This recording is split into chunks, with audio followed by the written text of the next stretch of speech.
Welcome to Two Guys, Two Questions, a chaotic, unscripted podcast. Yeah, surprise questions with no prep. I'm Ryan Keeton, a real estate guy who's happiest with an ocean view. And I'm Jarrod Greer, a retro toy fanatic / loather who may or may not have a Batman cape within arm's reach right now. You definitely do. You don't know that. From alligators to vibrators, superheroes to existential crisis, we cover it all. Plus, every month we'll bring in a mystery guest and try to keep things extra unpredictable. So if you like spontaneous conversations, French bulldogs stealing the show, and two guys who think they're funnier than they probably are, then you're in the right place. Yep. Well, enough of this. Let's do this. Two Guys, Two Questions starts now. I think we're good. Oh, you got the RC Cola. Oh, I love RC. I don't even know where to buy RC Cola anymore. Can you buy it at any of the stores around here? Yeah, it's pretty much most places. There used to be a machine in Grayson that had RC Cola for $0.25. And back in the day, that was like the best machine ever. That's amazing. I would drive all the way across town to get a quarter RC Cola.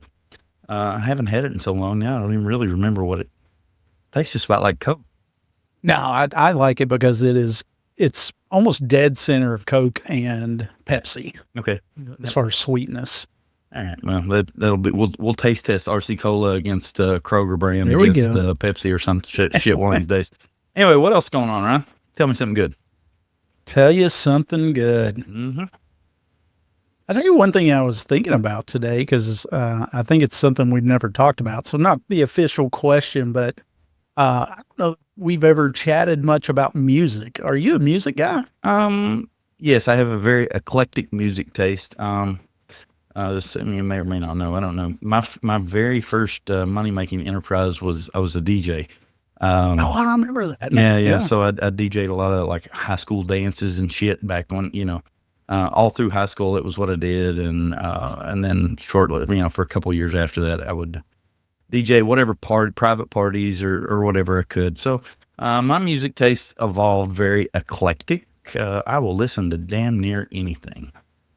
Man, hardly any restrictions even. Like I don't know. So you don't have like a favorite genre? Lately, I've been a whole lot in, and I kind of get back to this some because it's just what I was raised listening to, sort of. Lately, I've been back towards, I won't say country, but more like bluegrass and that sort of thing.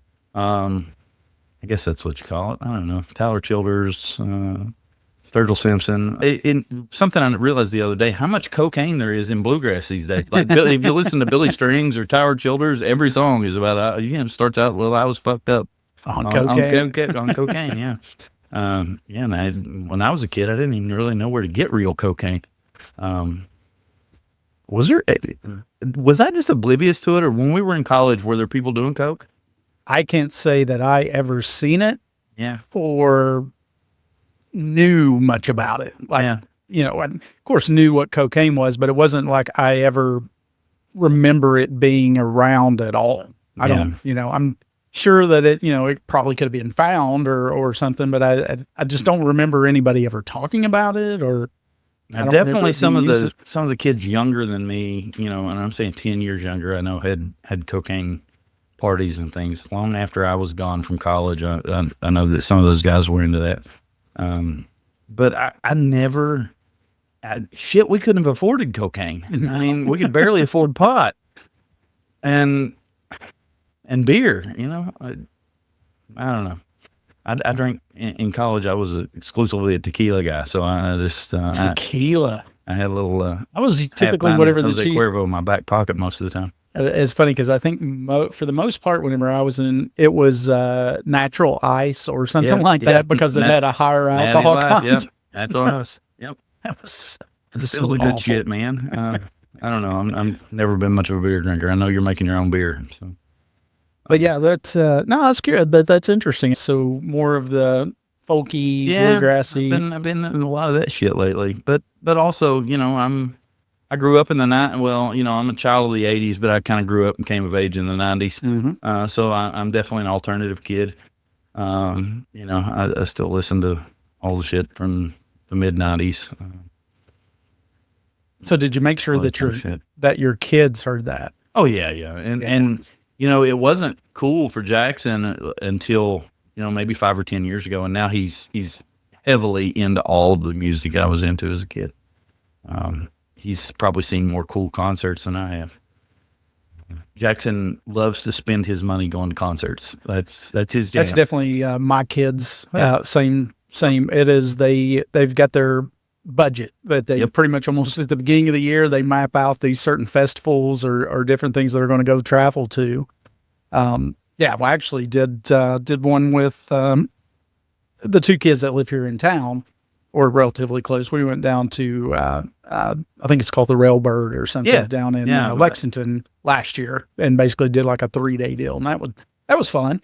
I don't know if I'm cut out for festivals anymore. Like, now the good thing is this wasn't, there. I don't think I could do like a Bonnaroo or one of those things in camping. This was nice because it was in Lexington. We essentially would just Uber over or get a ride over in the morning, watch some music, come back, and, just Uber back. So we were staying at the house. One of the moments I realized how old I was is we went to see the Eagles not too long ago. Actually, it's been shit. I say not too long ago. It's been 5 damn years. No. Hell, it's been 8 or 9 years ago, probably. But I was simultaneously the oldest person there and the youngest person there. Like, literally, I was the youngest person there, probably. But I was so pissed off when people stood up. You got to sit down. I thought I was going to get to watch this whole show comfortably seated, and motherfuckers in front of me just stood up like, we're going to stand here for this 2-hour fucking show. Wow. And same deal. Lately I've seen Pearl Jam. I've seen Kiss in the last few years. I saw Kiss the Valentine's Day weekend before COVID, and that was the last concert I had. Son of a bitch, that might be the last concert I've been to. Yeah. Can't really think of anything else. Anyway. Oh, no. Shit, I saw Blink-182, like, last year. Blink-182. Where'd you see them out of? Lexington. Yeah, it was pretty good show. But that, you know what? I bought that ticket because my kid wanted to go. Yeah. Yeah, so... Anyway, so yeah, that's my musical taste. I'll listen to fucking anything. Yeah. I'm just a subject to probably listen to jazz or rap or damn bluegrass, just about anything. Even if you're picky? Yeah. If I go to, like, on Spotify, if I just go to, like, my liked song, it could be any fucking thing, really. Yeah. You never know what you're going to get, which is what I like when I'm driving or whatever. I try not to get too far down any one rabbit hole. The dogs are fucking hyped. They're going nuts. Franklin is being so good right here. Let's see. Franklin is being so good. So right good, chilling out. Right, they're chilling, and the two little ones are losing their fucking minds. Anyway. All right, Ryan, you got a question? So my question is, if someone was going to play you in a movie, who do you think that actor is? Man. Who do you want it to be? Oh, George Clooney, for sure. Now we go for reality? 100%. 100% George Clooney. No, I have no idea who would actually play me in a movie. Is he doing like the monster, like the... Yeah. I mean, he can do the accent. He can do, he can cover all the bases for me, probably. So you think that's who would? Yeah, I don't know who really would play me. Yeah. And I'll take that and go a little different direction. I don't even know what a movie about me would be the fuck about. Like, that's what I was kind of curious. Do you think it'd be a comedy? Would it be a drama? Man, I don't know. You could pick. Well, it could be anything, but I mean, what would you want it to be? You could pick so many little stupid bullshit things to make I don't make a very good movie, I don't think. But I make a damn fine TV series for Netflix. Okay. You could follow me around and find all kinds of different drama and comedy and all kinds of real bullshit in a reality kind of setting. With me, I do all kinds of neat shit that I think people probably would watch. I'm just too dooless to ever try to record anything, and I'm never been good at tackling the social media thing or whatever. I do all kinds of interesting shit between the snakes and the comic books and digging in attics and garages and all that sort of thing. And I meet a lot of cool people too. Just in, I was in a bar that. Here's something for you. I went to Pittsburgh last weekend, and we were sitting in a bar, and Kevin Spacey walks in. And Kevin's kind of ostracized from Hollywood a little bit right now. Yeah. I mean, we were there for a convention, and Kevin was booked in as a guest at the convention, which not oddly enough, they did it. It was very calculated. They waited till the night before the convention to announce him as a guest, because when you do that on the internet, people lose their fucking mind. You get 40% of the people that are super stoked to meet Kevin Spacey and want to get their American Beauty poster or their Seven poster or something signed. And then the other 60, you get another 40% of people that fucking hate everything Kevin Spacey's ever done and stands for. And, he touches kids and whatever, he's a fucking piece of shit. And then you got 20% of people that don't know who the fuck he is. And they'll just side with whatever masses take over the thread. So anyway, that is a calculated decision. They waited till the night before the con to announce him as a guest, and they locked comments on Facebook. So it was just like, Kevin Spacey's going to fucking be here. Yep. So anyway, we're sitting in a bar in a hotel, and there's a few other actors that are at the con there. And Kevin Spacey and his guy walk in the bar, and they kind of say hello to a few people that they know or whatever. But man, you could tell it was just unfucking comfortable. Really? Because I think anybody in Hollywood with a publicist, their worst nightmare is that somebody snaps a picture of you sitting in a bar with Kevin Spacey right now. Wow. I guess that makes sense. Even though, in this country, and I think in England, Kevin Spacey acquitted of all charges. No, nothing ever stuck to him. But that doesn't mean he's not a piece of shit. I really don't know. I don't know him or care to comment too far on him, but it was neat. Yeah. Sitting in a bar and in walks somebody that recognizable. Most of the time hanging out with convention people, it's like some voice actor or whatever that nobody ever had. They could walk out in the middle of New York City, stop traffic, and they're like, "Who's this? Who the fuck is this guy?" But Kevin is super recognizable, and he just walked in, and it was like, "Oh, well, that's neat," So, cool shit happens sometimes in my orbit. We could probably carve a TV, a good low budget Netflix series, or maybe a YouTube series. That's what we need. We need a YouTube series. That's what, because I think I told you that. I'll play myself. I was thinking that would be cool if we did a YouTube series. Okay, so who plays you?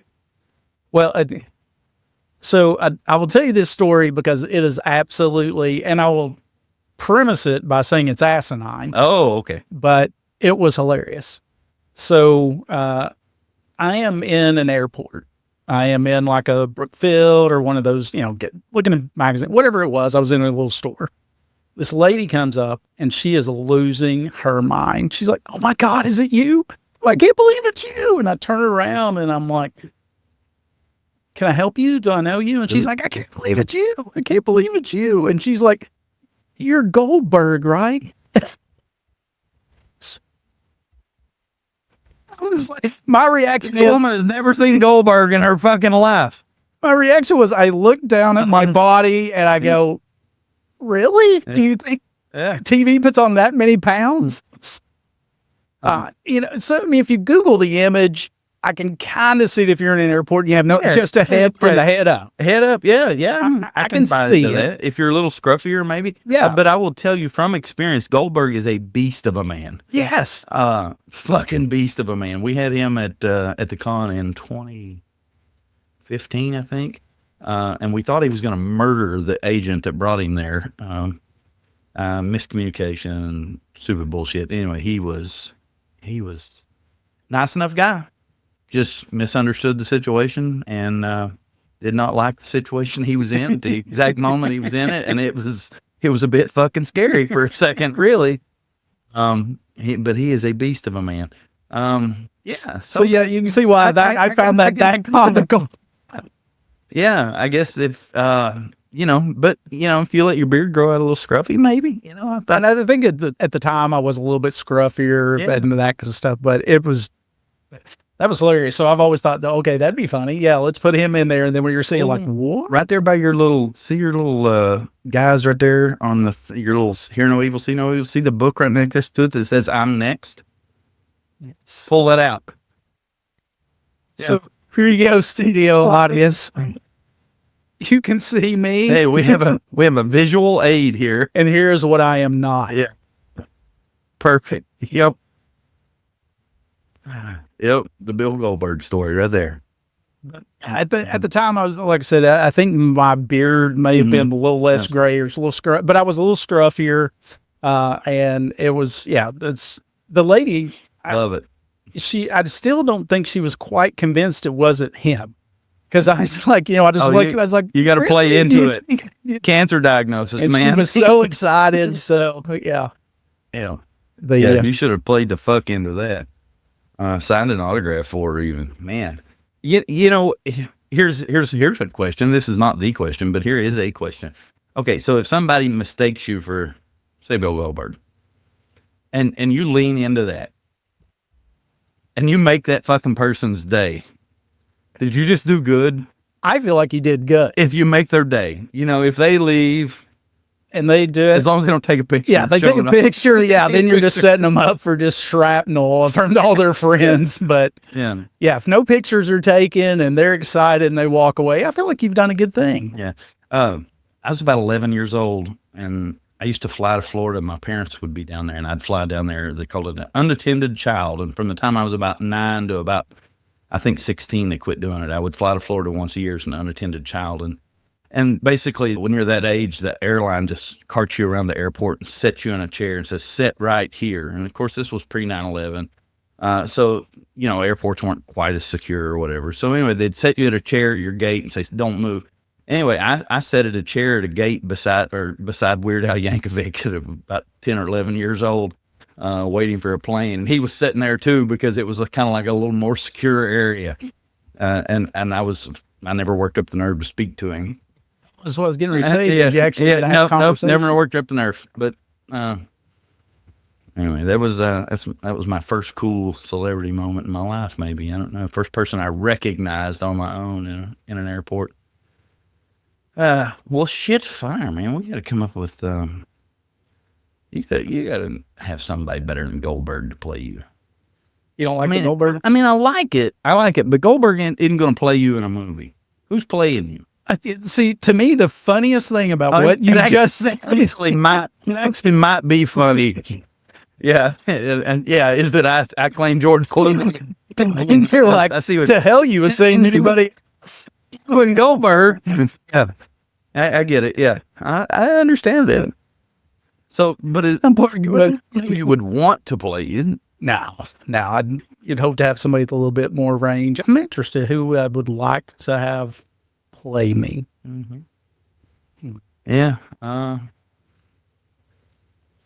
don't know. That's tough. And it really is a tough question. Yeah. I mean, I immediately said George Clooney because he's a Kentucky boy. I really liked Oh Brother, Where Art Thou? I feel like he plays our area very well. And, you can't go wrong with George Clooney. No. Like, nobody's going to say, well, this is a fucking shitty movie that George Clooney's in. It doesn't happen very often. No. He's got, just by putting his name on it, the movie's going to do good. And I'm going to make a whole bunch of money on residuals. True. Yeah. So, it is what it is. All right. I'm going to change tunes on you. You ready for this? This is the future talking here.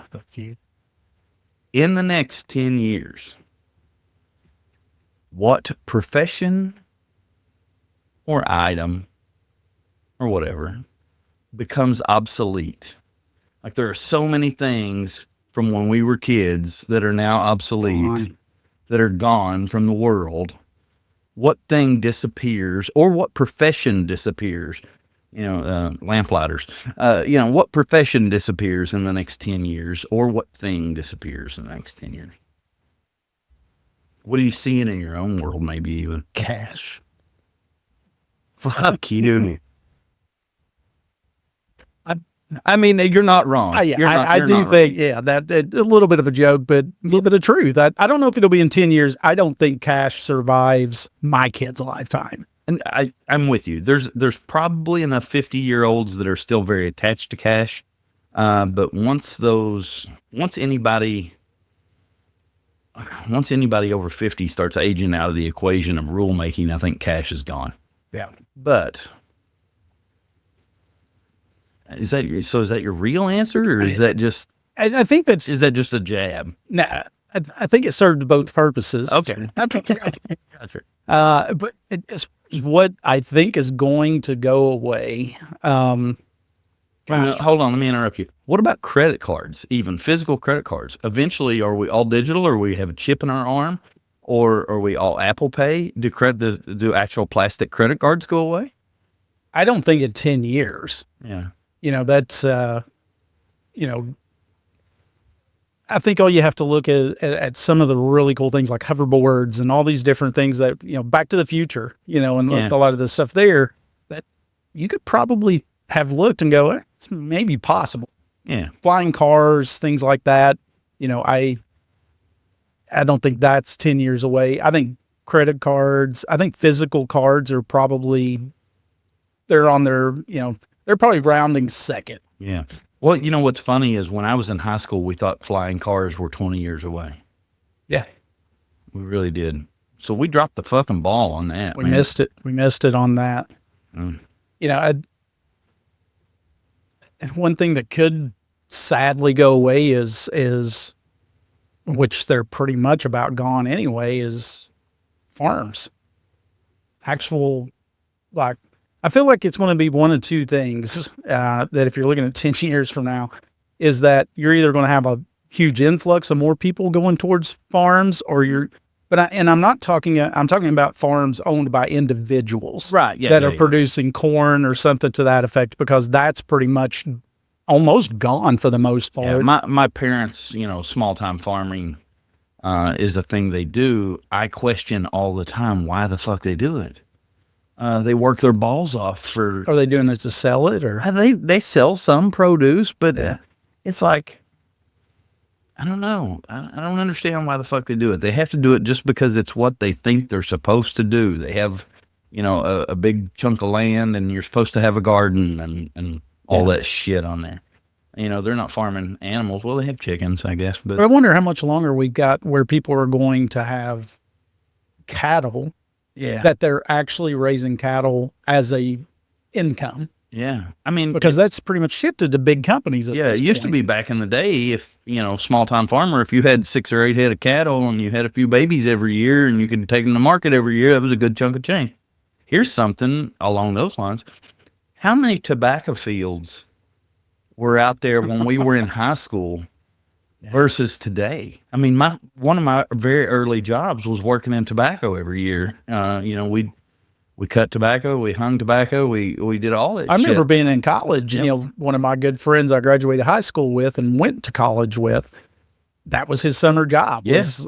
He was going and working in and splitting and, putting cutting it up and hanging it. I did it because when I was a kid, I was, I weighed nothing. So I was one that climbed up in the barn a lot of times and would hang it up in the barns. And I can't tell you the last time my grandparents did some tobacco farming. Yeah. I can't tell you the last time that I've seen a tobacco farm. Yeah. It used to be everywhere, like, mid-90s driving around in eastern Kentucky. Oh, every fucking piece of dirt. To Lexington, you would see countless farms. Yes. Every piece of dirt was growing tobacco. Yeah. And now I couldn't tell you where there's one growing there now. I mean, I'm sure there are if I've thought about it, but I don't really remember seeing one. So cigarettes have kind of, I know you vape, right? Mm-hmm. Yeah. You vape, but cigarettes themselves are pretty much gone now, right? I mean, couldn't tell you the last time I saw somebody actually smoking a cigarette. Yeah, I will see some people smoke cigarettes, but you don't really see many people. I can't tell you the last time. I saw it a lot whenever I lived in Lexington. This was probably 8 or 10 years ago when I was going out with friends and doing things still every now and then. You'd see a lot of people smoking at that point. But for the most part, if I see someone smoking, it's usually somebody that's at least 50 plus or something like that. I see everybody's kind of moved to vaping same way. When I can see this whenever I'm, out with clients or whatever, there's a lot of people out in the, as soon as we go outside, they're like, hit their vape. Yeah. How much of that's pot versus nicotine? I would probably say not as much as you would think, but I think that there's probably more people that are having pot vapes than what most people would think, if that makes sense. Yeah. I paid a guy to put a snake rack together for me the other day, and he's out in my garage. He come here and he's putting the sumbitch together out there, and I go out there, and while I'm standing there talking to him, he just fucking reaches in his front shirt pocket, and pulls out and lights up a fucking joint in my garage. And I was like, yeah.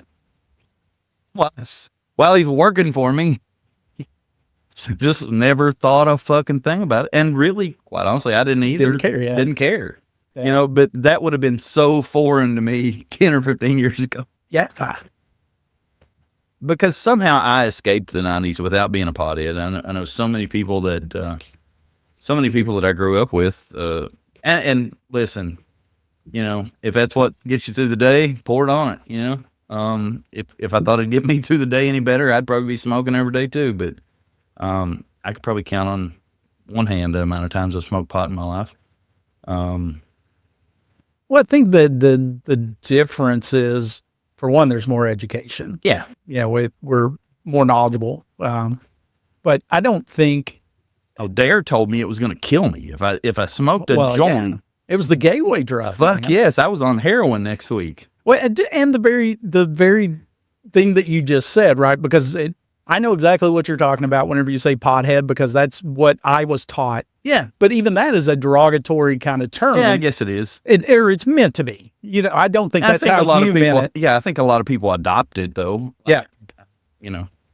I guess it is derogatory. But that's what I said. You didn't mean it. That's just kind of what we grew up. That's what I heard. Yeah. It's like, oh, you're going to be a pothead. Yeah. It's like, well, okay, whatever. But, I think it's something else that I think could potentially be gone in 10 years. Maybe theaters.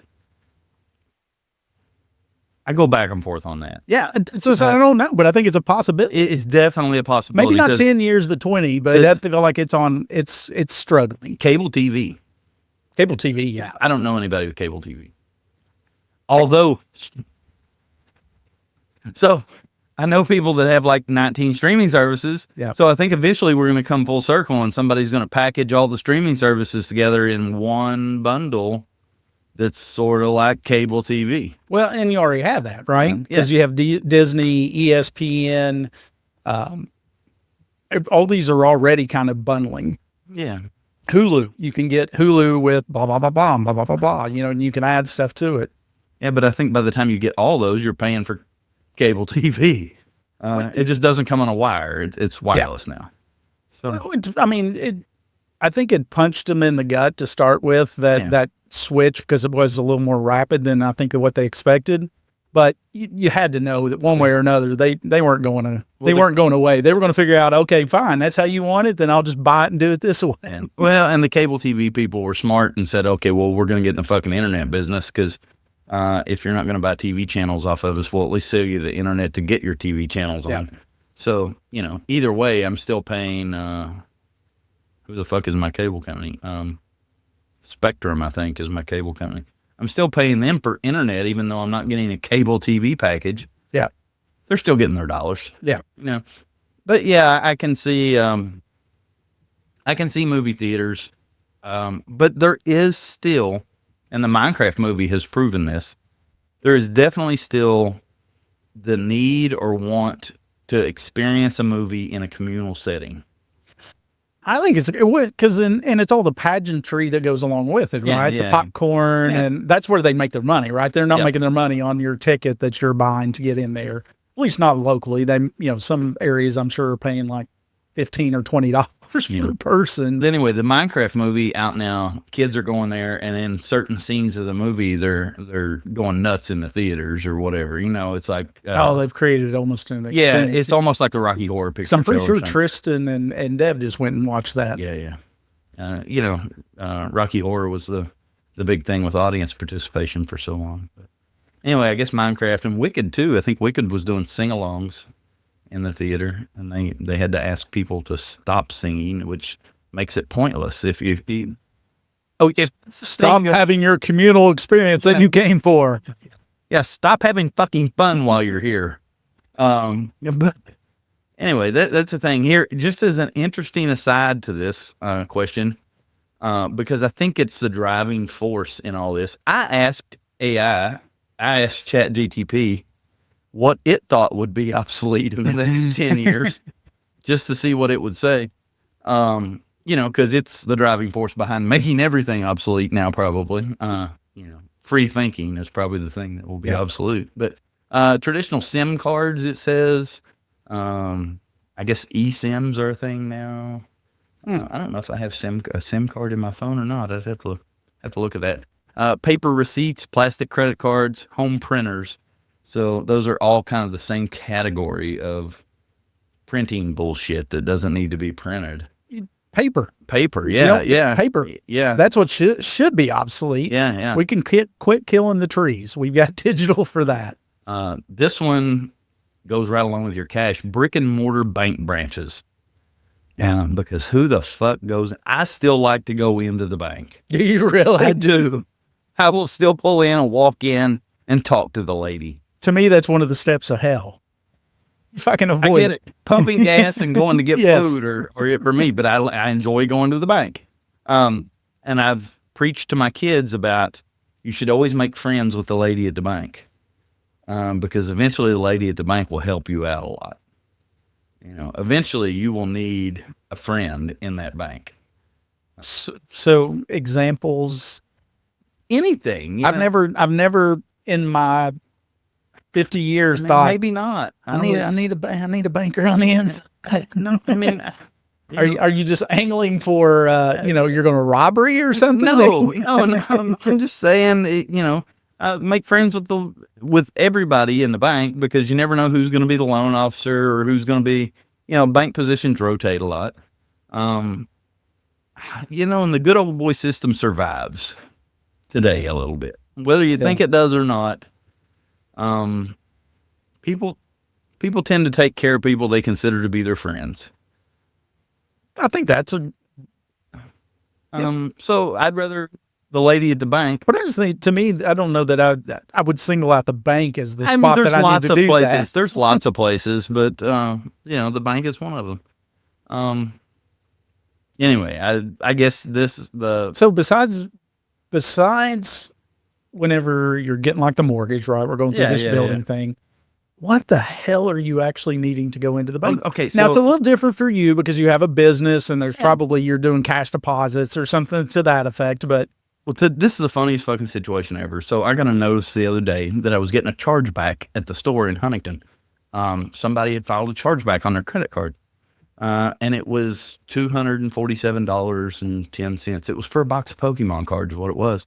Anyway, so when I got the notification, they didn't tell us who it was that filed the chargeback. So we went and looked at the camera, and it looked like it was my son. It looked like it was Jackson. He was there at the right time. He bought a fucking box of Pokemon. That little bastard filed a chargeback against him. he's like, how fuck would that? I know where he banks because I took him to the bank. Okay? So I called the lady at the bank. I said, hey, Jackson, did Jackson file a charge against me? And she said, well, it's his account. I said, I know, but I think I'm on it, right? Because I set it up 15 years ago. And she said, you know what? You are still on it. I can look. Anyway, but in the end, I had a long conversation with her, and we figured out it was not, in fact, Jackson. He did not have a chargeback on my account. So now I had to figure out who it was. The takeaway here is when I picked up the phone and called the bank, I knew who to ask for. I knew her by name, the lady that handles the debit cards and the chargebacks and all that. I consider her a friend. I don't know her outside of the bank, but I've seen her face in there for 10 fucking years. And I knew exactly to call her. I told her, hey, it's Jarrod. Didn't tell her my last name. She knew who I was, and she got all the shit done that I needed to get done. And I think that's, my question, I think that's worth a lot. my question in that whole thing is someone used a credit card, right? That's how they could charge back. Yeah. Credit cards have a name to attach to them. Yeah. That number has a name to it. Yeah. That's my question is how in the hell could it not have? Well, it's just going to take some digging to figure it out. On the initial email, it didn't have all the information I needed, but we'll get to the bottom of it. It just Maybe that's because you're going to a bank that their individual. Fuck off, Ryan. Listen, I know that. Yeah, okay, fine. Fuck, you win. Anyway, my child, Jackson, if I hadn't forced him to at some point, would sooner die than walk into a bank. I had to go with him to set his business account up, and usually he wants me to call. Generationally, I think 20-year-olds don't like to use the phone, and they certainly don't want to go somewhere in person and deal with somebody. Yep, that I fully have the same experience with mine. Yeah. Last two things on this is gas stations, because in the next 10 to 15 years, this is the EV revolution will be gaining momentum. But gas stations will just be replaced by EV charging stations, even if that happens. I think you have to get rid of everybody over 50 again to get rid of gas. So are you just planning for a mass extinction event for anybody over 50? Yeah. I mean, I'm right there on the cusp. Some days I think I'm too old, but I know my dad's too old. Yeah. If you asked, our parents, would they like to have a brand new electric car? They'd probably all tell you to fuck off. Yeah. Well, I think there's been too much. For one, there's too much money in gas. Yeah. And oil. Oil basically is what there's too much money in. And I think you have too many people that are in that Republican. And remember, all we get is old people as presidents. So, by the time somebody can actually get elected president, for the most part, you got to be 70. So that means we still got a long time because it could be 25, 30 years after the rest of the world wants it. But we got a 70-year-old light savior in there. Yeah. You know what's so funny is I don't know political affiliation wise.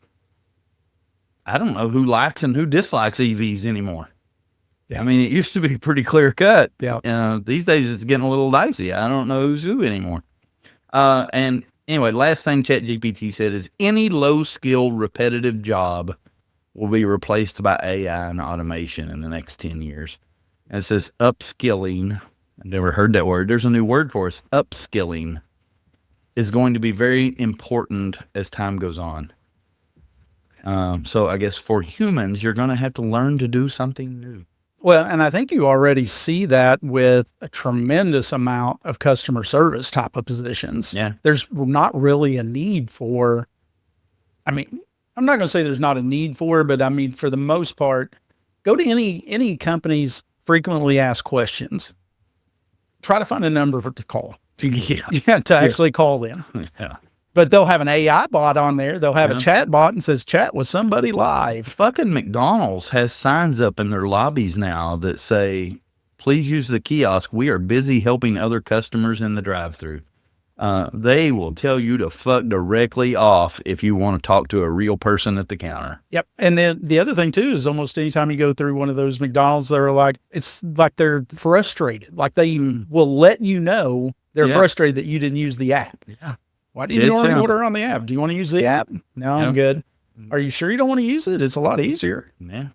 I don't know. I'll tell you something else that I hadn't thought about until just reading what ChatGPT said here is coding.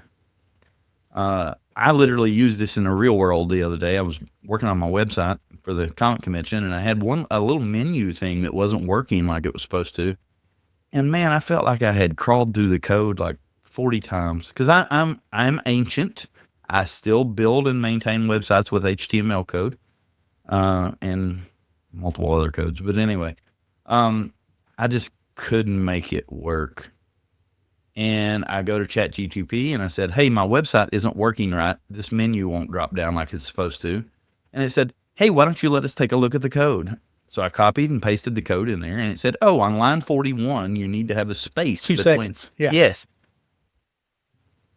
I thought this is something here. But anyway, it rewrote the entire code for the website for me and optimized it in about 2 seconds and recommended other edits. And man, it was just slick as shit. There is going to be no reason to have anybody that knows. It's like there's going to be no reason to learn math, because now you do have a fucking calculator in your hand every day. You know, that was the old thing they told us in schools. You better learn math, because but now you're going to have a fucking coder right in your damn desktop, right on your desktop. Or you're going to have it on your phone, because there's little chat GPT apps and things of that nature. So, you know, that is, I feel like customer service is probably going to be one of the biggest ones that probably takes a hit. Just because of those chatbots. Kind of off topic, but I mean, cool thing I've got coming up is I was approached about being a speaker for a big, huge mastermind that on Monday it's a bunch of realtors essentially, but not just for the company, but it's just got contacted. So I get to put a talk together and basically do a training for. What are you going to talk about? I'm probably going to talk about how cool your podcast sidekick is. How George Clooney, how good George Clooney, and don't you want to see a George Clooney and Goldberg movie though? Fuck yes, that'd be great. It's going to be on the ability and the use of, you know, drilling down and understanding why you've chose the career that you've chosen, and then helping people understand and how to be more authentic with their marketing, with their conversations, with their trainings. You know, because if you think about it, everybody's like, well, you know, you just got to be authentic. That's the way to, you know. What the fuck does that even mean? Exactly. Well, because the problem is it's become a cliche. I mean, the definition of authentic is basically just that your actions, you know, that determines who you really are. Yeah. Really. So it's really all about the actions. And the problem is that everybody thinks they're authentic. You know, that's true. And, you know, there was, one of the pieces of science, you know, I did a lot of research for this, and one of the science, you know, things, there was a Timothy Wilson, which is a psychologist. I think he's a psychologist. But anyway, what he says is, like, if you want to know who you really are and what people really think, or if you want to know who you really are, pay attention to what you actually do and what people say that you do, because perception is reality, right? You know, this practice does, or what I do and kind of teach, is basically not necessarily, you know, teaching someone how to be authentic, but it's teaching them how to determine what authentic is for them, and then how do they let other people know that. Yeah. I have a lot of, you know, we've talked about this a little bit, but when you pitched to me that we should do a podcast, you wrote all these really finely tuned ideas about this, then that, and the other, and none of them felt like something I would do a podcast about. So and that's the word that stuck in my head, is I felt like it would have to be too contrived of me to do those things. And I couldn't be authentic, I guess is the word, you know, and that's why I chose this model specifically, because this is just us bullshitting. Yeah. And mostly I feel like I can say whatever I want to say, you know, and I don't know, I have probably have a little bit of imposter syndrome anyway. So I'm never comfortable talking about. Which is interesting, because I've got a question coming up in a few weeks along those lines. Yeah. I never feel good talking about how to do things or whatever. Even if I've been moderately successful at them, I never feel good talking about how to make those things, or how to make things become a reality or whatever, because I feel like I just fell into what the fuck I do. And I don't know if I can repeat it. So it was funny. Why talk about it? I think that's more or less the self-deprecating. But I will tell you, the reason that I thought, whenever I was kind of pitching those, I thought they would be good, is because I did think it was going to be a very unique and different balance. And I thought there would be very different perspectives on the way that we come at it. Yeah. And that's, but no. I could tell that you had put, and I still think you should do some of those other ideas, but I think you should do them with someone other than me. Well, I could tell you not necessarily to be a couple of those I did not build to be necessarily a dual podcast. Right. Yeah. You should do one of those yourself. You can come over here anytime you want and fucking record whatever you want. But I didn't feel like I had anything to bring to the table in those. And I felt like you had put a lot of work into them. So I didn't want to be the schmuck that fucked them up for you, you know? If that makes any sense. Yeah. Anyway, that's that. The schmuck that fucked them up. And with that, I don't know how to get away. Yeah. I don't know. Turn it off. I don't know how to stop. Oh, real quick story. I'll tell you super quick. I own a Jurassic Park Jeep. It's in my garage. You might have seen it. I don't know. Anyway, while the guy was here working on the snake rack the other day, another guy came over and he said, "Oh, I'd like to buy that Jeep." And I said, "Well, it's a deal. I'd like to sell that fucking Jeep. We're not going to be able to get anywhere on money, but I told him to take it and drive it for a few days." He took it to the car wash. He took it to his house. He climbed up under it, and there was a fucking snake under it that had got loose from my snake room. And it got up in the fucking springs of the Jeep. So I was nearly responsible for this guy's fucking heart attack. So that is a 3-second glimpse into my daily life right there. And I don't know why I felt the need to tell you that. It was just funny as fuck. He called me. He said, "Dude, fucking snake." I just couldn't believe having a Jeep like that and you just turn it loose to somebody and go, "Hey, drive this for a few days." Well, I mean, what the fuck are you going to do? Probably not let them drive it for a few days. I mean, I know the guy. It's not. It's not like he called you up on Craigslist. No, you didn't get a lot of context. It's like there was a guy here, and I'm not trying to. I'm trying to be careful when I talk things through on this thing. You never know who's listening to it, so I don't want to give too many details about this dude. But I know him well enough to turn him loose in a Jeep for a couple of days. But you almost killed him with the snake. But I almost killed him with the fucking snake. Funny, he called me and said, "Are you missing something?" I said, "I don't think so." He said, "There's a fucking snake under this Jeep." Oh, yeah, shit, that got loose back in December. I'd written that sumbitch off. But it worked out. Now you got another snake? Yeah, I went and got it. Free snake. I mean, I bought it months ago, but now you can sell it. Yeah. Well, you got anything else? That's all I got. All right, buddy. Have a good one. And just like that, another episode of Two Guys, Two Questions is in the books. We laughed, we learned. Well, we mostly just laughed. Yeah, and if you made it this far, congratulations. You now have random knowledge you never asked for. You're welcome. Don't forget to follow, subscribe, and leave a 5-star review. Or don't, but just know if you don't, we're bringing back the squeaky toys. Oh, it's coming back either way.